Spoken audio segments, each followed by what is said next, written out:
তো আমি তো আপনাদের দেখাইছিলাম ডাউলেরটা, এখনো ডাউল উতরায় নাই। ডাউলের ভিডিওটা করে পাঠাইছি আপনাদের। আর প্লাস এখন আলুর ভর্তার জন্য এই যে আলু কাইটে এটাতে দিমু। জলদি জলদি করার লাগে একটু ছোট করে দিতেছে আর কি। আসলে যত জলদি করা যায় ততই ভালো। বিদেশের বাইরে সময়ের অভাব। অনেকে নাইট করে এসে ঘুমায়, আবার অনেকে দিনে করে। তো আমার তো দিনের, আর আমি এখনো কাজ ধরি নাই, আমি আইছি নতুন। ইনশাল্লাহ এই কয়েকে ধর্ম কবে ঘরে, রাতে ঘর না দিনে ঘরে এটা জানি না।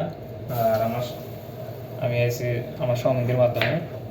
তো সমিতি ডিউটিতে চলে গেছে, ওনার জন্য খানা বানাতে হয়, নিজের জন্য বানাতে হবে। তো এই যে আলু কেটে দিলাম, আমরা দেখতে পাচ্ছেন এটা হচ্ছে আলু।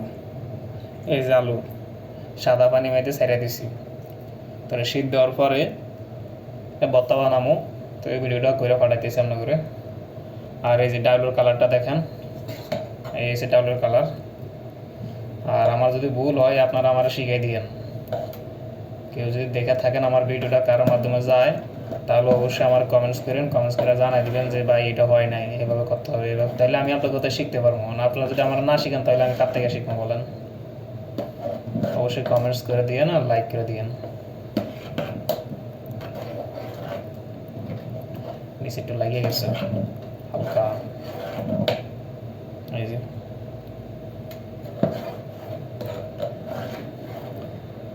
আর ইয়াটা ভর্তাটা বানাবো আপনাদের তেলে ভাজে আর কি।